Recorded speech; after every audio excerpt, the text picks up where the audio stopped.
sou uma mulher daltônica. E o daltonismo, ele é raro em mulheres.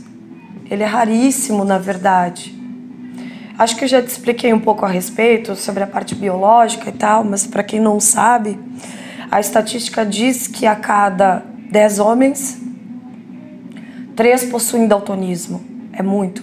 E para mulheres, 1 a cada 50 milhões. Já começa por aí, né, a aproximação do punk, porque eu precisava saber, eu precisava me identificar como uma pessoa diferente, né, porque eu sempre fui diferente. Eu não enxergava. Eu tenho, além do daltonismo, eu tenho mais 4 problemas nos olhos. Então, e eu sou uma... Eu me vejo como uma deficiente visual, mas o Estado não me vê como uma deficiente visual porque ele só me priva e me tira meus direitos, e eu luto por isso. Nas redes sociais tento fazer um trabalho de divulgação, principalmente para as crianças. Tem um projeto que está completamente parado, que é a coisa que eu mais quero, que é dar palestras e orientar crianças com daltônicas, que é uma questão muito comum, que dificulta muito o aprendizado da criança na escola. Acredito que isso é fundamental para o ensino. Isso é inclusão básica. Assim como se deve aprender Libras, assim como se deve caminhar na rua livremente, o daltônico ele precisa saber maneiras básicas de se virar no mundo. E o poder público e as empresas privadas têm que dar essa estrutura para as minorias. Imagina, eu acredito que eu seja, pelo menos aqui em Porto Alegre, existem só 2 casos de mulheres daltônicas, além de mim, que eu não conheço elas. E são daltonismos bem mais leves que o meu. Existe um teste, que é um laudo, que se chama teste de Ishihara, contendo 20 lâminas com desenhos e cores. Dessas 20 eu acertei 2, fora todos os problemas oculares que eu tenho. Então, assim, só o fato de levantar da cama, enxergar, mesmo não sabendo que cor é os olhos do meu filho, já me basta, sabe? Só de ver ele tá bom. Com a arte, hoje eu entendo, porque eu bloqueei isso durante muito tempo, né? Por causa do daltonismo. Eu fiquei 17, 18 anos sem desenhar. Assim, quando eu era criança, eu desenhava muito o tempo todo. Só que tudo que eu desenhava eu escondia embaixo da cama, ou em qualquer lugar, ou rasgava, colocava fora. É uma coisa que eu lamento muito não ter os meus desenhos de infância, porque eu adoraria ver eles agora. E porque eu tinha muita vergonha, porque eu sabia que o meu desenho era diferente de todo mundo. E na escola, uma vez, disseram que eu era autista. Porque na escola pública, em Viamão, aqui na região metropolitana de Porto Alegre, não se tinha informação nenhuma, era muito vago, mal tinha aula.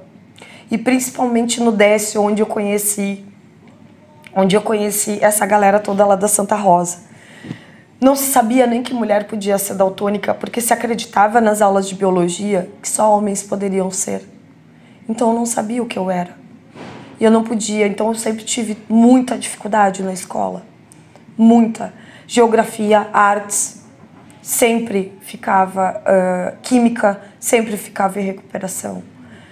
E eu sempre amei desenhar, mas eu não podia mostrar para os outros, porque imagina, o meu céu é roxo, meu mar é lilás, minhas árvores são marrons. Quem vai entender isso? É louca. Aí me olha, né? É louca. Pronto. Ninguém sabia o que era o daltonismo. Então eu tinha que esconder. Então eu escondi por muitos anos. E disfarçava isso de uma maneira única. Eu era muito boa nisso. Eu fazia a pessoa me dizer que cor eram as coisas. Como?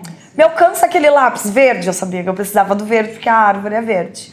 Eu fazia, ai, pega aqui. Não, pega pra mim. Eu não gosto de mexer nas tuas coisas, sabe? E assim vai.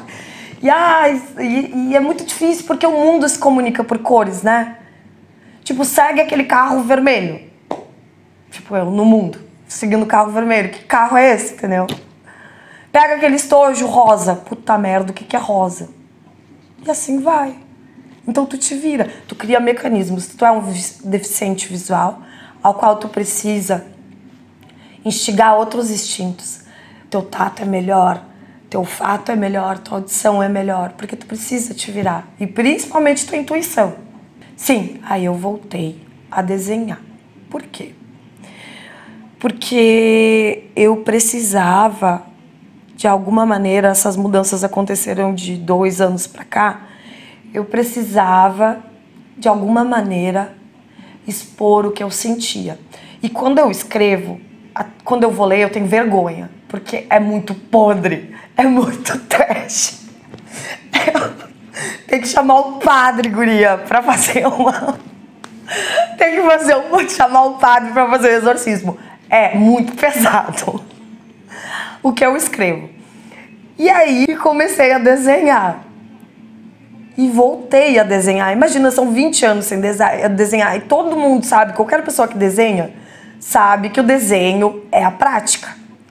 E saiu uma rabiscaiada, só que saiu umas coisas muito sublimes, assim, umas coisas muito sinceras, como aqueles 3 quadros que estão ali na frente. Foram os primeiros que eu voltei a desenhar. Depois tu pode mostrar eles, se tu quiser. Então, ali conta basicamente as 3 coisas que eu mais sentia naquele momento. Mas rola muito bloqueio criativo. Muito. Dependendo do estado emocional. Eu só desenho quando eu não tô legal. A maioria dos desenhos que eu escondo, que ninguém sabe, são pesadelos que eu tenho. Eu tenho muito pesadelo. Desde a infância, tenho muito. E aquele eu precisava tirar, porque ele não era tão pesado assim. E acabei desenhando. Eu recebi muito não, né? Quando eu tinha 20 anos, eu comecei a... Imagina, né? Isso faz 17 anos atrás. Mas beleza. Quando eu tinha 20 anos, foi quando eu comecei a minha carreira no ramo de moda, e eu já entrei como gerente regional de uma multinacional aqui em Porto Alegre, eu tinha esse grande limitador. Como eu vou trabalhar com essa porra desse estoque de 300 metros quadrados sendo daltônica? E eu levei as habilidades que eu tenho aqui em casa, que é de organização, sabe? Se as coisas precisariam estar muito organizadas e dificilmente eu erro. Porque as coisas estão organizadas. Enfim. No trabalho, conforme a terapia foi funcionando, porque eu comecei a tratar isso numa terapia que eu decidi fazer. Bom, eu sou daltônica, eu sou diferente, eu nunca fui igual às outras meninas, eu trabalho com moda, pra mim é muito difícil, eu lido todo o tempo com medo, eu não posso errar. E como eu trabalho com moda e trabalho com lojistas, abastecendo a empresa deles, são muitas pessoas que dependem de mim.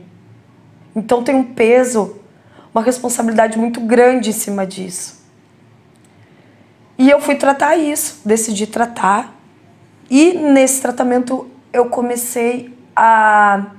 eu dei o primeiro passo. Eu saí da gaiola e comecei a falar para as pessoas sobre daltonismo, sobre inclusão, sobre diferenças.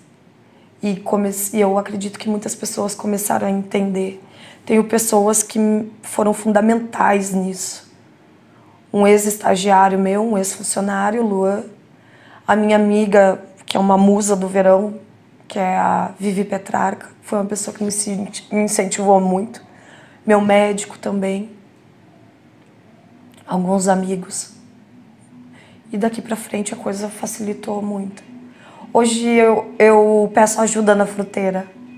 Moço, pode escolher pra mim esse tomate, porque eu sou daltônica, eu vou comprar ou verde ou podre.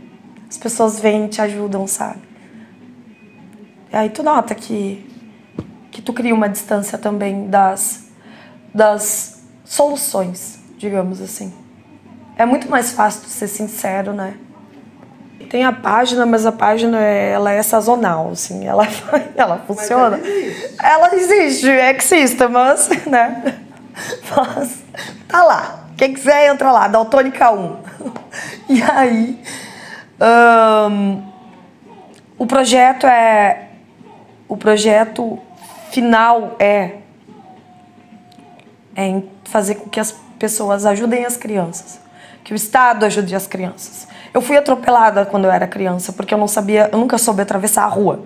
Eu já sou cega e eu sou daltônica. Então é muito difícil. Atravessar a rua para mim o trânsito para mim é a maior dificuldade. Eu tenho muita dificuldade para dirigir, eu não pego um carro há 5 anos. E nem vou. Eu passei por uma junta médica para poder fazer a minha carteira de habilitação. Porque em 2011, o Brasil decretou que o daltônico finalmente tinha o direito de ir e vir. Até ela não se tinha. Isso é novo. Daltônico mentia. Se tu for pro trânsito, tu vai ver um monte de homem daltônico seguindo o fluxo do outro. Ele só anda atrás dos outros carros. E aí tá explicado. Tá entendendo? É assim. Nós não temos nenhuma sinalização básica pro daltonismo. E aí tu pega uma pessoa que tem fotofobia, que nem eu, que tenho sensibilidade à luz, tu não sabe que porra de luz do semáforo que tá ligada. Ai, Gê, que tu vai pela sequência. Sim, mas eu não consigo enxergar. Tá entendendo? Quando eu fiz quando eu tive o laudo de daltonismo, o meu médico disse: Gê, a gente pode tentar te ajudar. Porém, existe um grande problema, que é o teu astigmatismo, que é muito alto, tua miopia também. Então, corre-se um risco muito grande, a gente vai ter que mexer nessa lente. E não sei se aqui ainda tem tecnologia para fazer isso. A gente vai ter que mexer numa lente que ela tem um adaptador, digamos assim, para daltônicos, né? Ela muda, os problemas estão nos cones oculares, né? E a gente vai ter que ainda colocar grau, porque eu não consigo me adaptar com lente de contato. Meu olho é muito sensível e a minha lente é rígida. Então, assim, começou há um tempo atrás, no shopping onde eu trabalhava, uma campanha para tentar fazer com que eu usasse esse óculos, que na época custava 10 mil euros. 10 mil dólares, perdão. Agora ele está custando em torno de 3, 4, 5 mil dólares. Certo? E tem mais a questão do meu grau, que a gente não sabe se daria certo. É um dinheiro que talvez poderia ser colocado fora. A partir daí, onde existia uma solução, Tati, e essa solução não é pra mim, eu tive que aceitar as coisas como elas são. Eu tive que voltar a desenhar. Tá entendendo? Então vocês vão pegar meus desenhos, minhas folhas são azuis, né? Meu mar é roxo. Aí assim, existem coisas que eu quero ver e outras não. Eu acho que como todo mundo, né? Eu acho que é isso. Tem coisas que eu... Ai, tu vai me fazer eu me emocionar. Tem coisas que eu daria um braço pra ver. Outras não. Prefiro não ver. Eu vi um pesadelo, não consigo acordar. Penso de janta, por não se alimentar. Tô